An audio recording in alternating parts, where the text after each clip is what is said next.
નમસ્કાર દર્શક મિત્રો, તમારું સ્વાગત છે ઓનલાઈન સોલ્યુશન ચેનલમાં। તો આજે આપણે વિડીયોની અંદર હાલમાં જે રેલવેની અંદર ગ્રુપ ડી ની પોસ્ટ ઉપર જે ભરતી આવી છે એની અંદર આપણે ઓનલાઈન ફોર્મ ભરવું હોય તો કઈ રીતે ભરવું એના વિશે આ વિડીયોની અંદર આપણે જાણકારી મેળવીશું। આખો વિડીયો તમે એકવાર જોઈ લેશો તો તમે ઘરે બેઠા જાતે ત્યાંનું ફોર્મ ભરી શકશો અને ફોર્મ ભરો તો તમારે એક પણ મુશ્કેલી નહીં પડે, એટલે તમે આખો વિડીયો જોવાનું ભૂલતા નહીં। અને આ જે ભરતી આવી છે એની માહિતી વાળો આપણે અલગથી વિડીયો બનાવેલો છે, એની લિંક જો અત્યારે આઈ બટન ઉપર બતાવતી છે અને વિડીયોના ડિસ્ક્રિપ્શનમાં પણ લિંક આપેલી છે, એટલે તમારે જો આ ભરતી વિશે વધારે માહિતી જોતી હોય તો એ વિડીયો તમે જોઈ શકો છો। અને આ જે ફોર્મ છે એ તમે ફોન અથવા કોમ્પ્યુટર કોઈ પણ માંથી ભરી શકશો। તો આપણે ફોર્મ કઈ રીતે ભરવું સ્ટેપ બાય સ્ટેપ જોતા જઈએ તો સૌપ્રથમ તમારે ગૂગલમાં RRB એપ્લાય ટાઈપ કરીને એન્ટર કરી દેવાનું, એટલે પહેલી જ વેબસાઇટ આવી જશે rrbapply.gov.in, એની ઉપર ક્લિક કરી દેવાની, એટલે આ રીતનું પેજ ઓપન થઈ જશે। અને આ વેબસાઇટની લિંક વિડીયોના ડિસ્ક્રિપ્શનમાં પણ મેં આપેલી છે, એની ઉપર ક્લિક કરશો એટલે સીધો આ પેજ ઓપન થઈ જશે। અને નીચે 23 તારીખમાં તમને આ જે ભરતી આવી છે એની નોટિફિકેશન પણ જોવા મળશે। હવે આપણે ફોર્મ ભરવા માટે આ એક ઓપ્શન આપેલો છે એપ્લાય ને, એની ઉપર કર્સર રાખશો એટલે બે ઓપ્શન જોવા મળશે, ક્રિએટ એન અકાઉન્ટ અને ઓલરેડી હેવ અકાઉન્ટ। જો તમારું આ વેબસાઇટ ઉપર અકાઉન્ટ ઓલરેડી બનાવેલું હોય તો તમે ઓલરેડી હેવ અકાઉન્ટ એની ઉપર ક્લિક કરીને આગળ ફોર્મ ભરી શકો છો, પરંતુ ઘણા કેન્ડિડેટ નું આની અંદર એકાઉન્ટ નહીં હોય તો સૌપ્રથમ આપણે નવું અકાઉન્ટ બનાવવું પડશે। તો આપણે પહેલા નવું અકાઉન્ટ કઈ રીતે બનાવવાનું એ જોઈ લેવી, અને જો તમારું આની અંદર એકાઉન્ટ બનાવેલું હોય તો નવું અકાઉન્ટ કઈ રીતે બનાવો એટલો વિડીયોનો પાર્ટ તમે સ્કીપ પણ કરી શકો છો, નીચે ટાઈમ ફ્રેમ આપેલી છે। જો નવું અકાઉન્ટ બનાવવા માટે આ ક્રિએટ એન અકાઉન્ટ નો જે ઓપ્શન છે એના પર ક્લિક કરી દેવાની, એટલે આ રીતનું પેજ ઓપન થઈ જશે। હવે આપણે એક પછી એક બધી માહિતી કઈ રીતે એન્ટર કરવાની જોતા જઈએ। તો સૌપ્રથમ છે કન્ટ્રી ઓફ નેશનાલિટી, તો આપણે જે પણ કન્ટ્રી હોય સિલેક્ટ કરી લેવાનું, મોસ્ટલી બધાને ઇન્ડિયા તે આવશે। પછી આ છે પર્સનલ ઇન્ફોર્મેશન, એમાં પહેલું છે ફૂલ નેમ, એટલે કે આપણું જે નામ હોય એ આપણે એન્ટર કરવાનું થશે। હવે જો આ નામ છે કઈ રીતે એન્ટર કરવું, જો અહીંયા લખેલું પણ છે કે તમારું નામ છે તમારું મેટ્રિક્યુલેશન એટલે કે 10મા ની જે માર્કશીટ હોય એમાં જે રીતે નામ લખેલું હોય એ પ્રમાણે તમારે નામ એન્ટર કરવાનું થશે। 10માની માર્કશીટ ની અંદર જે રીતે તમારું નામ એન્ટર કરેલું હોય એવી જ રીતે કોપી પેસ્ટ તમારે આ બોક્સ ની અંદર એન્ટર કરી દેવાનું। પછી રીટાઇપ ફૂલ નેમ, એટલે કે આયા જે તમે નામ લખ્યું એવી જ રીતે બીજી વાર તમારે આ રીટાઇપ નું જે બોક્સ છે એની અંદર તમારું નામ એન્ટર કરી દેવાનું। પછી એક ઓપ્શન છે have you change your name, એટલે કે તમારું નામ શું તમે 10માં પછી તમે શું તમારું નામ ચેન્જ કરેલું છે, જો કરેલું હોય તો તમારે યસ ઉપર ટિક કરી દેવાનું, એટલે આ બે બોક્સ ઓપન થઈ જશે। અને તમે જે નામ નવું ચેન્જ કરાવેલું હોય એટલે કે હાલમાં તમારું જે નામ હોય એ તમારે આયા અને આયા બંને જગ્યાએ એન્ટર કરી દેવાનું, પરંતુ જો તમે કઈ નામ ચેન્જ કરાવેલું ન હોય તો તમે નો ઉપર ટિક કરી દેવાનું। પછી આ છે ડેટ ઓફ બર્થ, એટલે કે આપણી જે જન્મ તારીખ હોય એ આપણે એન્ટર કરવાની થશે, અને જન્મ તારીખ છે એ તમારે જે 10માની માર્કશીટ અથવા માર્કશીટ ની અંદર લખેલું ન હોય તો LC માં જે લખેલું હોય એ પ્રમાણે તમારે આયા તમારી ડેટ ઓફ બર્થ એન્ટર કરવી। કઈ રીતે એન્ટર કરવી તો આની ઉપર ક્લિક કરશો એટલે આની અંદર તમારે યર પછી મહિનો અને તારીખ સિલેક્ટ કરશો એટલે ઓટોમેટિક લખાઈને આવી જશે। પછી આ બીજી વાર તમારી જે ડેટ ઓફ બર્થ હોય તમારે મેન્યુઅલી એન્ટર કરી દેવાની। પછી આ છે સિલેક્ટ જેન્ડર, એટલે જે આપણે લાગુ પડતું એ સિલેક્ટ કરી લેવાનું। આ બીજી વાર રીસિલેક્ટ જેન્ડર આવશે તો આ બીજી વાર પણ એન્ટર કરવાનું થશે, મોસ્ટલી બધી માહિતી તમારે બે વાર એન્ટર કરવાની થશે। પછી આ છે ફાધર્સ નેમ, એટલે કે આપણા પપ્પાનું જે નામ હોય એ તમારે આખું એન્ટર કરવાનું થશે, એ પણ તમારી 10માની માર્કશીટ ની અંદર જે પપ્પાનું નામ લખેલું હોય એ રીતે તમારા પપ્પાનું નામ લખવાનું। પછી આ રીટાઇપ ફાધર નેમ, એટલે કે આ જે નામ લખ્યું પપ્પા નામ એ બીજી વાર તમારે એન્ટર કરી દેવાનું। પછી મધર નેમ, એટલે કે આપણા મમ્મીનું નામ હોય એ આપણે એન્ટર કરી દેવાનું, અને બીજી વાર આ રીટાઇપ નો જે ઓપ્શન છે એમાં આપણે એન્ટર કરી દેવાનું, એટલું થઈ જાય। પછી આ છે આધાર વેરિફિકેશન, એટલે કે આપણો જે આધાર કાર્ડ નંબર છે એ આપણે વેરીફાઈ કરવાનો થશે, અને જો કોઈને આધાર કાર્ડ ન હોય તો એ ઓપ્શન પણ આપેલો છે I do not have Aadhaar card, તેની ઉપર ક્લિક કરશો તો તમને પાછું પૂછશે કે આધાર કાર્ડ છે કે નહીં, આપણે જો ન જ હોય તો I do not have Aadhaar card એની ઉપર ક્લિક કરી દેશું તો આધાર કાર્ડ સિવાયનું જે પણ આપણે આગળ પ્રૂફ હોય એ આપણે સિલેક્ટ કરવાનું થશે, અને એની બધી ડિટેલ આ તમારે નાખવાની થશે। પણ જો આપણે આગળ આધાર કાર્ડ હોય તો આપણે આધાર કાર્ડ જ એન્ટર કરી દેવાનું। તો આધાર કાર્ડનો જે આપણા 12 આંકડા નંબર હોય એ આપણે એન્ટર કરી દેવાનો, અને પછી વેરીફાઈ યુઝિંગ આધાર એની ઉપર ક્લિક કરી દેવાની। પછી આ છે કોન્ટેક્ટ ડિટેલ, તો એની અંદર પેલું છે ઈમેલ આઈડી, તો આપણું જે ઈમેલ આઈડી હોય એ આપણે આ બોક્સ ની અંદર એન્ટર કરી દેવાનું, અને પછી તમે જનરેટ ઈમેલ ઓટીપી એની ઉપર ક્લિક કરશો એટલે તમારા ઈમેલમાં 6 આંકડાનો ઓટીપી આવશે, એ તમારે આ 6 જે બોક્સ છે એની અંદર એન્ટર કરી દેવાનું। પછી છે મોબાઈલ નંબર, એટલે કે આપણો જે 10 આંકડાનો મોબાઈલ નંબર હોય એ આપણે આ બોક્સ ની અંદર એન્ટર કરી દેવાનું, અને પછી જનરેટ મોબાઈલ ઓટીપી એની ઉપર ક્લિક કરશો એટલે મોબાઈલ નંબર ઉપર 6 આંકડાનો ઓટીપી આવશે, એ તમારે આ બોક્સ ની અંદર એન્ટર કરી દેવાનું, એટલું થઈ જાય। પછી આ છે ક્રિએટ યોર પાસવર્ડ, એટલે કે આપણે બીજી વાર જ્યારે લોગિન કરવાનું થાય ત્યારે આપણો મોબાઈલ નંબર અને પાસવર્ડ નાખવાનો થશે, તો એ પાસવર્ડ આપણે સેટ કરવાનો થશે। પાસવર્ડ કઈ રીતે સેટ કરવાનો, જો અહીંયા લખેલું છે કે તમે જે પાસવર્ડ સેટ કરો એની અંદર કોઈ પણ એક અક્ષર કેપિટલ લેટર હોવો જોઈએ, પછી સ્મોલ લેટર હોવો જોઈએ, કોઈ સ્પેશિયલ કેરેક્ટર અને નંબર એ બધાનું સમાવેશ એમાં થઈ ગયેલો હોવો જોઈએ। દાખલા તરીકે ABC એમાં A હું કેપિટલ રાખું, BC સ્મોલ રાખું, @123 એવી રીતે હું સેટ કરું તો આની અંદર જે પણ એને કીધું છે બધું એમાં આવી ગયું। એ પાસવર્ડ સેટ કરીને તમારે આયા અને આયા બંને જગ્યાએ તમારે પાસવર્ડ એન્ટર કરી દેવાનો। પછી આ જે કેપ્ચા બતાવે છે એ કેપ્ચાનું જે બોક્સ છે એની અંદર એન્ટર કરીને preview and create an account એની ઉપર ક્લિક કરી દેવાની। એટલે આ રીતનું પેજ ઓપન થઈ જશે. હવે આગળ આપણે જેટલી પણ માહિતી એન્ટર કરેલી છે બધી લખેલી આવી જશે. એકવાર તમારે ચેક કરી લેવાનું કે આની અંદર કાંઈ પણ ભૂલ નથી ને. હવે જો આની અંદર કાંઈ ભૂલ રહી ગઈ હોય હજી માહિતી એન્ટર કરવામાં તો તમે એડિટ ઉપર ક્લિક કરશો એટલે આગળનું પેજ ઓપન થઈ જશે અને એમાં તમે ચેન્જ કરી શકશો. હવે જો આ બધી માહિતી ઓકે જ હોય તો આ જે બોક્સ છે એની ઉપર ક્લિક કરીને ક્રિએટ એન અકાઉન્ટ એની ઉપર ક્લિક કરી દેવાનું. હજુ એકવાર એકાઉન્ટ બની જશે પછી આ માહિતી તમે જેટલી એન્ટર કરી છે એમાં તમે કાંઈ પણ ચેન્જ નહીં કરી શકો. એટલે પાછું આ રીતનું ડાયલોગ બોક્સ આવી જશે. જો બધું આપણું ઓકે જ હોય તો પ્રોસીડ ઉપર ક્લિક કરી દેવાની. એટલે હવે આપણું એકાઉન્ટ સક્સેસફુલી બની ગયું છે અને તમારી સામે આ રીતનું પેજ ઓપન થઈ જશે. આપણું એકાઉન્ટ બન્યું એ લોગિન કરવા માટે આ તમારો જે મોબાઈલ નંબર અથવા ઈમેલ આઈડી બેમાંથી કોઈ પણ એક એન્ટર કરી શકો છો. એ બોક્સની અંદર એન્ટર કરી દેવાનું અને આપણો જે પાસવર્ડ સેટ કરેલો છે એ પાસવર્ડ એન્ટર કરી દેવાનો અને જે કેપ્ચા બતાવી એ આ બોક્સની અંદર એન્ટર કરીને લોગિન ઉપર ક્લિક કરી દેવાનું. એટલે આ રીતનું પેજ ઓપન થઈ જશે. હવે આપણે ગ્રુપ ડી ની અંદર ફોર્મ ભરવા માટે એક ઓપ્શન આપેલ છે ઓનલાઈન એપ્લિકેશન એની ઉપર ક્લિક કરી દેવાની. એટલે આ રીતનું પેજ આવી જશે. હવે આપણે આરઆરબી એટલે કે રેલવે ની અંદર જે ગ્રુપ ડી ની પોસ્ટ ઉપર ભરતી આવી છે એની અંદર ફોર્મ ભરવું હોય તો ઓપ્શન આપેલું છે CN 8/2024 લેવલ 1 એ આપણે લાગુ પડશે અને એના ફોર્મ છે એ 23/1/2025 એટલે કે 23 જાન્યુઆરી થી ફોર્મ ભરવાના શરૂ થઈ ગયા છે અને આના ફોર્મ 22/2/2025 એટલે કે 22 ફેબ્રુઆરી સુધી આના ફોર્મ ભરવાના શરૂ રહેશે. તો તમારે આ તારીખ સુધીમાં ઓનલાઈન ફોર્મ ભરી દેવાનું. પછી નીચે ઓપ્શન છે સિલેક્ટ આરઆરબી. તમે આના ઉપર ક્લિક કરશો એટલે બધી આરઆરબી ના નામ અહીંયા આવી જશે. આપણે કોઈ પણ એક આરઆરબી નું નામ સિલેક્ટ કરવાનું થશે. તમારે જે પણ આરઆરબી ની અંદર એપ્લાય કરવાનું હોય એ તમારે સિલેક્ટ કરી લેવાનું. દાખલા તરીકે મારે આરઆરબી અમદાવાદમાં એપ્લાય કરવાનું થતું હોય તો સિલેક્ટ કરી લઈશ. પછી અહીંયા જે બોક્સ આપેલું છે એના ઉપર ક્લિક કરીને નેક્સ્ટ ઉપર ક્લિક કરી દેવાની. એટલે આ રીતનું પેજ ઓપન થઈ જશે અને અમુક માહિતી છે આપણે એકાઉન્ટ ક્રિએટ કર્યું ત્યારે જે નાખેલી છે અમુક માહિતી અહીંયા આવી જશે.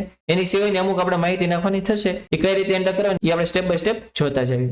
તો જો એમાં પેલું છે મેરિટ સ્ટેટસ એટલે કે તમારે જો મેરિડ હોય તો મેરિડ, અનમેરિડ હોય તો અનમેરિડ, જે લાગુ પડતું હોય સિલેક્ટ કરી લેવાનું. પછી આ છે રિલિજન, તમારે જે પણ રિલિજન લાગુ પડતો હોય એ અલગ અલગ ઓપ્શન આપેલા છે તમારે સિલેક્ટ કરી લેવાનું. પછી છે મધર ટંગ એટલે કે તમારી માતૃભાષા કઈ છે એ અલગ અલગ ઓપ્શન આપેલા છે તમારે જે લાગુ પડતું હોય સિલેક્ટ કરી લેવાનું. જો આપણે ગુજરાત ના હોય તો આપણે ગુજરાતી લાગુ પડે તો આપણે સિલેક્ટ કરી લઈશું. પછી છે choice for language for examination. હવે જો ખાસ ધ્યાન રાખજો કે તમારે આ જે એનટીપીસી ની ભરતી આવી છે એનું જે પેપર હોય તમારે કઈ ભાષામાં દેવું છે એ તમારે સિલેક્ટ કરવાનું થશે. જો તમારે પેપર ગુજરાતીમાં દેવું હોય તો તમારે ગુજરાતી સિલેક્ટ કરવાનું થશે. ઇન કેસ કોઈને જો પેપર હિન્દીમાં કે અલગ કોઈ ભાષામાં આપવું હોય તો એ પણ સિલેક્ટ કરી શકે છે. પરંતુ જો આપણે ગુજરાતીમાં પેપર આપવાનું થતું હોય તો આપણે ગુજરાતી સિલેક્ટ કરી લેવાનું. પછી છે permanent visible mark for identification એટલે કે આપણે આઈડેન્ટિફિકેશન માટે કોઈ પણ બે જે આપણા માર્ક હોય આપણા શરીરની અંદર એ આપણે એન્ટર કરવાના થશે. જે પણ કઈ પરમેનન્ટ માર્ક હોય દાખલા તરીકે કઈ તલ છે કે કઈ લાખું છે એની માહિતી આપણે નાખવાની થશે. દાખલા તરીકે મારે જમણા હાથની અંદર તલ હોય તો અહીંયા મોલ રાઈટ હેન્ડ એવી રીતે હું એન્ટર કરી શકો છો. એવી રીતે બીજું આઈડેન્ટિફિકેશન માર્ક તમે એન્ટર કરી શકો છો. દાખલા તરીકે ડાબા હાથમાં તલ હોય તો મોલ લેફ્ટ હેન્ડ એવી રીતે એન્ટર કરી દેવાનું. પછી છે કમ્યુનિટી. હજુ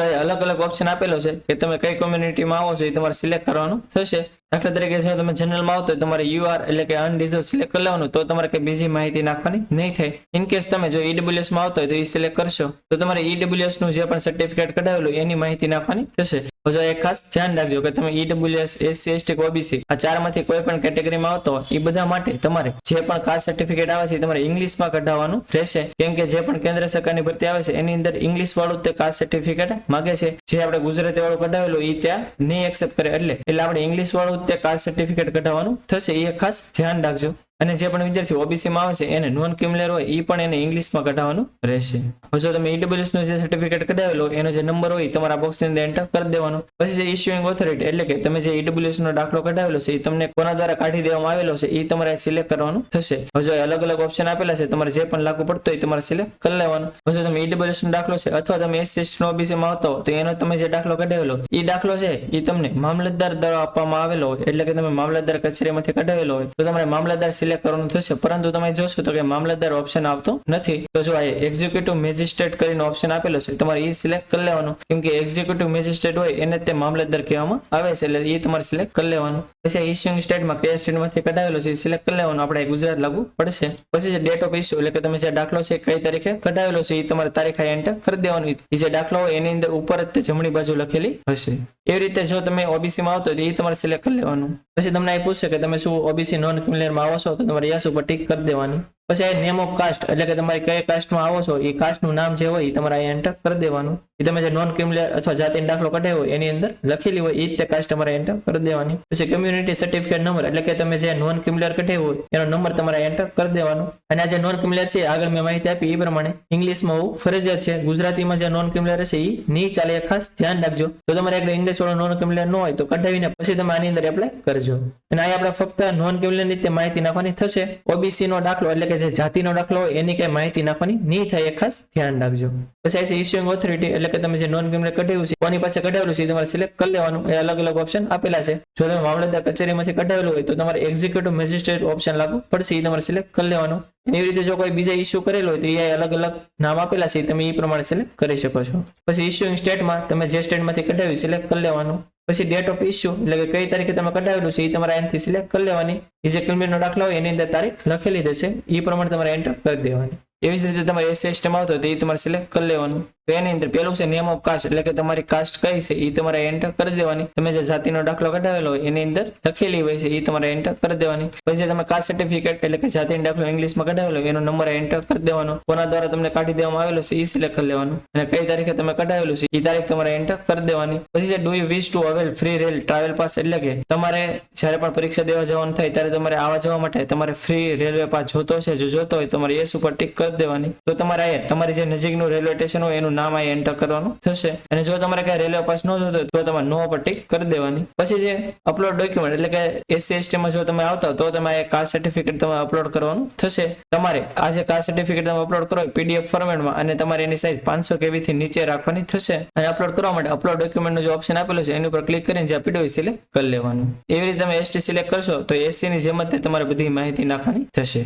પછી જે એડ્રેસ, હવે આપણે એડ્રેસ ની ડિટેલ નાખવાની થશે. એમાં બે અલગ અલગ ઓપ્શન છે, પ્રેઝન્ટ એડ્રેસ અને પરમેનન્ટ એટલે કે હાલનું સરનામું અને કાયમી સરનામું. એમાં પેલા આપણું હાલનું સરનામું કઈ રીતે એન્ટર કરવાનું એ જોઈ લેવું. તેમાં પેલું છે સ્ટેટ એટલે કે આપણે કયા સ્ટેટમાં રહેવી છે એ સિલેક્ટ કરી લેવાનું. ડિસ્ટ્રિક્ટમાં આપણે કયા ડિસ્ટ્રિક્ટમાં રહેવી છે એ સિલેક્ટ કરી લેવાનું. પછી આ છે એડ્રેસ એટલે કે જે એડ્રેસનું બોક્સ છે એની અંદર આપણું જે પણ સરનામું હોય આખે આખું આપણે આ બોક્સની અંદર એન્ટર કરી દેવાનું. પછી આ છે વિલેજ, ટાઉન અને સિટી. હવે જો તમે ગામડે રહેતા હોય તો તમારે ગામનું નામ એન્ટર કરી દેવાનું. પછી સિટીમાં કે તાલુકામાં રહેતા હોય તો તમારે એનું અહીંયા નામ એન્ટર કરી દેવાનું. પછી પિનકોડ એટલે કે તમારે એરિયાનો જે પણ પિનકોડ હોય તમારા બોક્સની અંદર એન્ટર કરી દેવાનું. હવે જો કાયમી સરનામું છે એ આપણે એન્ટર કરવાનું થશે. ઇનકેસ કોઈને હાલનું અને કાયમી બંને અલગ અલગ હોય તો તમે કાયમી સરનામું અલગ આપણે આગળ જોઈએ એવી રીતે એન્ટર કરી શકો છો. પરંતુ જો તમારે હાલનું અને કાયમી બંને સેમ જ હોય તો તમે અહીંયા નીચે બોક્સ આપેલું છે એના પર ક્લિક કરશો તો ઓટોમેટિક આવી જાય હાલનું સરનામું છે એ તે પરમેનન્ટ એડ્રેસમાં લખેલું આવી જશે. હવે એટલું થઈ જાય પછી એકવાર તમારે બધી ડિટેલ ચેક કરી લેવાની. જો બધી ઓકે હોય તો તમારે સેવ પર ક્લિક કરી દેવાની. એટલે આ પેજમાં જેટલી પણ માહિતી નાખેલી છે સેવ થઈ જશે. પછી તમારે નેક્સ્ટ પર ક્લિક કરી દેવાની.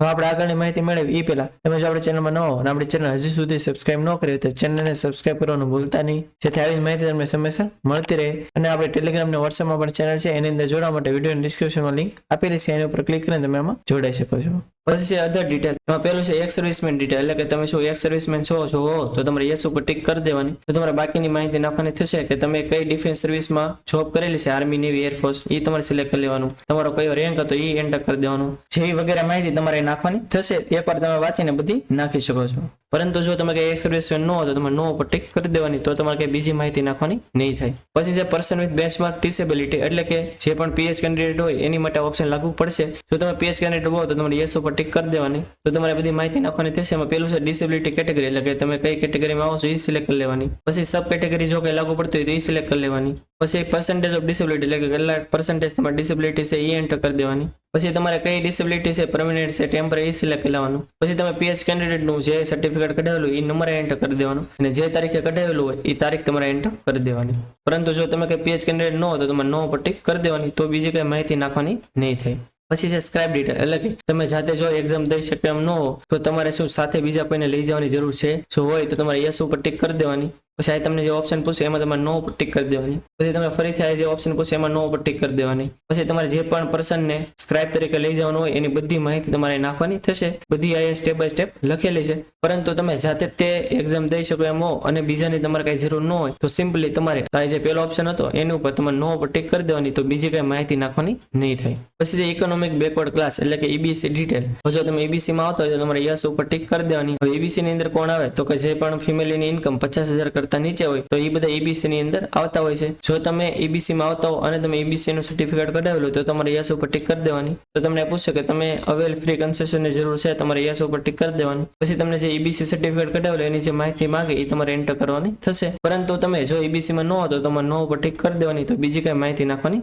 નહીં થાય. પછી આ ઓપ્શન છે are you employ of Indian railway, એટલે કે હાલમાં તમે શું ઇન્ડિયન રેલવેમાં જોબ કરી રહ્યા છો. જો કરી રહ્યા હોય તો યસ ઉપર ટીક કરવાનું. તો એ પૂછશે કે અત્યારે શું તમે કરી રહ્યા છો કે મૂકી દીધી છે. હવે જો તમારે હાલમાં જોબ શરૂ હોય તો તમે યસ ઉપર ટીક કરશો તો એ તમારે અલગ અલગ માહિતી નાખવાની થશે. પરંતુ તમે જો રેલવેની અંદર જોબ ન કરતા હો તો તમે નો ઉપર ટીક કરી દેવાની. હવે બીજો ઓપ્શન છે કરન્ટલી એમ્પ્લોયમેન્ટ ડિટેલ, એટલે કે તમે ઇન્ડિયન રેલવેની અંદર જોબ ન કરતા હો પણ બીજી કોઈ પણ જગ્યાએ જોબ કરતા હોય તો એ તમારી ડિટેલ નાખવાની થશે. આના ઉપર ક્લિક કરશો એટલે અલગ અલગ ઓપ્શન આવશે કે સેન્ટ્રલ ગવર્મેન્ટમાં છો, સ્ટેટ ગવર્મેન્ટમાં છો કે PSUમાં છો. હવે જો તમે ત્રણમાંથી કોઈ પણ જગ્યાએ જોબ કરતા હો તો તમે સિલેક્ટ કરશો તો એની બધી માહિતી નાખવાની થશે. પરંતુ તમે હાલમાં કોઈ પણ સરકારીમાં જોબ ન કરી રહ્યા હો તો તમારે નોટ એપ્લિકેબલ ઉપર ક્લિક કરી દેવાની. પછી આ એક ઓપ્શન છે are you course completed apprentice, એટલે કે તમે એપ્રેન્ટિસ કરેલું હોય તો તમારે યસ ઉપર ટીક કરી દેવાની. આ બધી માહિતી નાખવાની થશે કે કયા ટ્રેડમાંથી તમે એપ્રેન્ટિસ કરેલું છે એ તમારા ટ્રેડ અહીંયા સિલેક્ટ કરી લેવાનો. પછી એ જે એપ્રેન્ટિસ છે એ કઈ તારીખથી શરૂ થયું એ તમારે ડેટ એન્ટર કરી દેવાની અને ક્યારે એપ્રેન્ટિસ પૂરું થયું એ ડેટ તમારે એન્ટર કરી દેવાની. અને જે એપ્રેન્ટિસ કરેલું હોય એનું જે તમને સર્ટિફિકેટ આપેલું હોય એ સર્ટિફિકેટ નંબર તમારે એન્ટર કરી દેવાનો. અને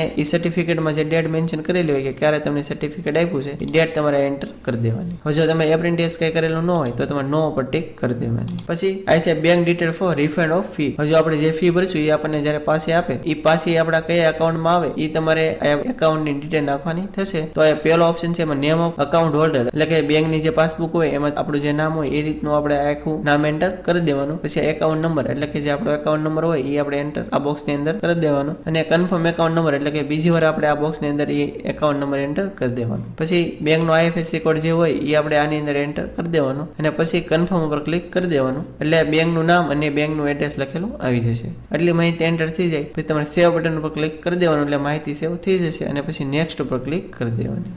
પછી આ છે એજ્યુકેશન ક્વોલિફિકેશન, એટલે કે આપણું જે એજ્યુકેશન ક્વોલિફિકેશન હોય એની માહિતી આપણે નાખવાની થશે. આની પેલા કોઈ ફોર્મ ભરેલું છે તો તમે 10માની માહિતી નાખેલી હોય તો ઓલરેડી લખેલી આવી જશે.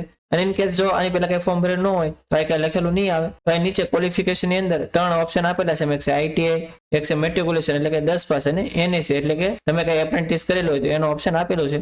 જો તમે 10 પાસ હો અને 10માના બેઝ ઉપર ફોર્મ ભરવાનું થતું હોય તો જે મેટ્રિક્યુલેશન ઓપ્શન આપેલો છે સિલેક્ટ કરી લેવાનું. પછી આયા સ્ટેટ ની અંદર આપણે જે સ્ટેટમાંથી 10મું પાસ કરેલું હોય સિલેક્ટ કરી લેવાનું. ડિસ્ટ્રિક્ટ ની અંદર જે ડિસ્ટ્રિક્ટમાંથી આપણે 10મું પાસ કરેલું એ સિલેક્ટ કરી લેવાનું. પછી બોર્ડ ની અંદર આપણે કયા બોર્ડમાંથી 10મું પાસ કરેલું છે એ એન્ટર કરી દેવાનું. મોસ્ટલી બધા ગુજરાત સેકન્ડરી અને હાઈ સેકન્ડરી એજ્યુકેશન બોર્ડમાંથી પાસ કરેલું હોય એટલે એનું આખું નામ અથવા શોર્ટમાં નામ તમારે એન્ટર કરી દેવાનું. પછી ડેટ ઓફ પાસિંગ ની અંદર તમે ક્યારે પાસ કરેલું છે તારીખ તમારે આનાથી સિલેક્ટ કરી લેવાનું. પછી રોલ નંબર ની અંદર તમારે 10માની માર્કશીટ ની અંદર જે સીટ નંબર હોય એ તમારા બોક્સ ની અંદર એન્ટર કરી દેવાનું. જો કોઈને એક કરતા વધારે ટ્રાય હોય તો જે છેલ્લી ટ્રાય તમે જે આપેલી હોય એની જે સીટ નંબર હોય એ તમારા બોક્સ ની અંદર એન્ટર કરી દેવાનું. પછી SSC સર્ટિફિકેટ સિરિયલ નંબર, તો જો જે માર્કશીટ હોય એની જમણી બાજુ ઉપર લાલ અક્ષરે એક નંબર લખેલો હોય છે એ સિરિયલ નંબર હોય છે. તો એ જે સિરિયલ નંબર હોય એ આપણા બોક્સ ની અંદર એન્ટર કરી દેવાનું. અને પછી સેવ ઉપર અથવા અપડેટ ઉપર ક્લિક કરી દેવાની એટલે માહિતી તમારી એડ થઈ જશે. પછી ઇન કેસ કોઈ ITI કરેલો હોય તેની માહિતી એન્ટર કરવી હોય તો એ પણ આ ઓપ્શન આપેલો છે, તમારે ITI સિલેક્ટ કરી લેવાનું. પછી ટ્રેડ ની અંદર એની ડિસિપ્લિન સિલેક્ટ કરી લેવાનું.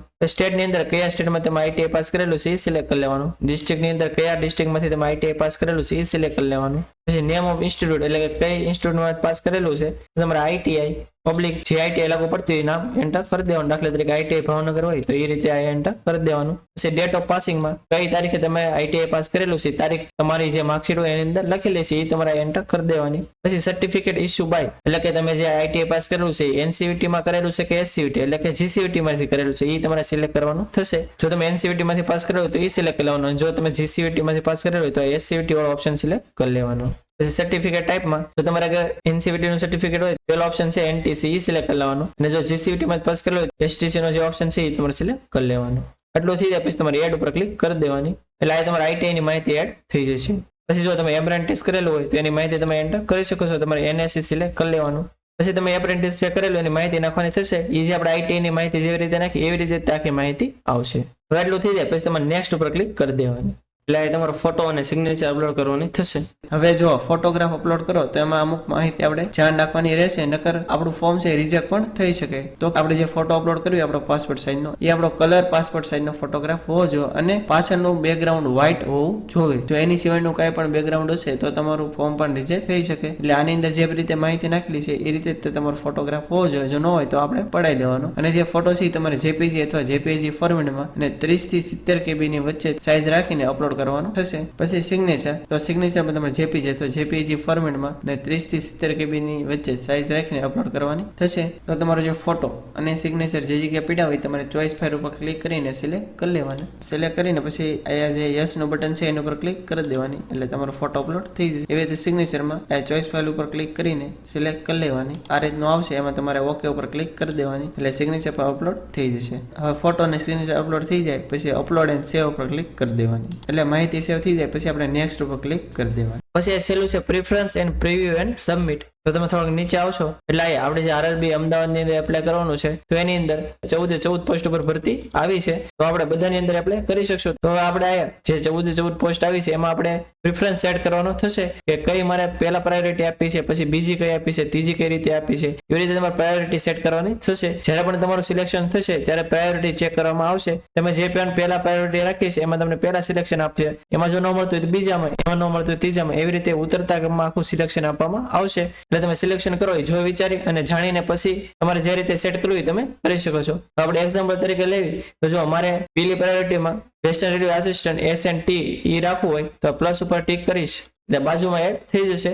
પછી મારે બીજા પ્રાયોરિટીની અંદર આજે કેરેજ એન્ડ વેકેન્સી એને રાખવું હોય તો એની સામે પ્લસનું નિશાન છે એના ઉપર ક્લિક કરીશ તો બીજી પ્રાયોરિટીમાં એ એડ થઈ જશે. પછી મારે ત્રીજી પ્રાયોરિટીમાં ઓપરેશન ઇલેક્ટ્રિક રાખવું હોય તો એની સામે જે પ્લસ નિશાન છે એના ઉપર ક્લિક કરીશ તો ત્રીજી પ્રાયોરિટીમાં એ એડ થઈ જશે. એવી રીતે તમારે જે પ્રાયોરિટીમાં રાખવું હોય તમે એડ કરી શકો છો. તમને જે રીતે અનુકૂળ આવે એ તમે એડ કરી શકો છો. પછી પ્રાયોરિટી એડ થઈ જાય પછી તમારે જે બોક્સ આપેલું છે એના ઉપર ક્લિક કરી દેવાની. પછી નીચે આ જે બોક્સ આપેલું છે એના ઉપર ક્લિક કરી દેવાની. પ્લેસમાં તમે જે જગ્યાએ રહેતા હોય એ પ્લેસનું નામ એન્ટર કરી દેવાનું અને પછી સેવ ઉપર ક્લિક કરી દેવાનું, એટલે આ ફોર્મ સેવ થઈ જશે. અને પછી પ્રીવ્યુ એપ્લિકેશન ઉપર ક્લિક કરી દેવાની, એટલે આપણે જે ફોર્મ ભર્યું છે એ આખું અહીંયા લખેલું આવી જશે. એકવાર તમારે બધી ડિટેલ ચેક કરી લેવાની. જો હજી કઈ ભૂલ હોય તો તમે નીચે આવશો તો એડિટ નો ઓપ્શન આપેલો છે એના ઉપર ક્લિક કરીને તમે ચેન્જ કરી શકો છો. ઇન કેસ જો બધું ઓકે જ હોય અને કઈ ભૂલ ન હોય તો તમારે આજે આ રીચેક નો ઓપ્શન આપેલો છે બોક્સ એના ઉપર ક્લિક કરીને સબમિટ બટન ઉપર ક્લિક કરી દેવાની, એટલે આ રીતનું પેજ આવી જશે. હવે આપણે કેટેગરી વાઇઝ જેટલી પણ ફી લાગુ પડતી હશે એ લખેલી આવી જશે. તો આપણે આટલી ફી પેમેન્ટ કરવાની થશે. તો પેમેન્ટ કરવા માટે આપણે જે પે નાઉ નો ઓપ્શન છે એના ઉપર ક્લિક કરી દેવાની, એટલે આ રીતનું પેજ આવી જશે. હવે આ અલગ અલગ ઓપ્શન આપેલા છે debit card, credit card, internet banking અને યુપીઆઈ. તમારે જેનેથી પણ પેમેન્ટ કરવું હોય તમે સિલેક્ટ કરીને બધી માહિતી નાખીને પછી પે નાઉ ઉપર ક્લિક કરશો એટલે તમારું પેમેન્ટ થઈ જશે. અને એની એક રિસીપ્ટ પણ જનરેટ થશે, તમારે ડાઉનલોડ કરીને સાચવી રાખવાની. તો આથી સંપૂર્ણ માહિતી કે જે રેલવેની અંદર ગ્રુપ ડી ની પોસ્ટ ઉપર જે ભરતી આવી છે એની અંદર આપણે ઓનલાઈન ફોર્મ ભરવું તો કઈ રીતે ભરવું. જો તમને કઈ ખ્યાલ ન હોય અથવા તમે ફોર્મ ભરો અને કઈ મુશ્કેલી પડે તો તમે કોમેન્ટ બોક્સમાં જણાવી શકો છો, આપણે 100% આન્સર આપીશું. અને આ વિડીયો જો તમને સારો લાગ્યો તો વિડીયોને લાઈક કરી દેજો અને મેક્સિમમ લોકો સુધી શેર કરજો જેથી બધા લોકોને આની વિશે માહિતી મળી રહે. અને જો તમે આપણી ચેનલમાં ન હો, આપણી ચેનલ હજી સુધી સબસ્ક્રાઇબ ન કરી હોય તો ચેનલને સબસ્ક્રાઇબ કરવાનું ભૂલતા નહીં, જેથી આવી જ માહિતી તમને સમયસર મળી રહે. અને આપણે ટેલિગ્રામ અને વોટ્સએપમાં પણ ચેનલ છે, એની અંદર જો તમે જોડેલા ન હો તો નીચે ડિસ્ક્રિપ્શનમાં લિંક આપેલી છે એના પર ક્લિક કરીને તમે એમાં જોડાઈ શકો છો, જેથી આવી જ માહિતી તમને સમયસર મળી રહે. તો આજ માટે બસ એટલું જ. મળશું આપણે નેક્સ્ટ વિડીયોમાં. ત્યાં સુધી બધાને જય હિન્દ.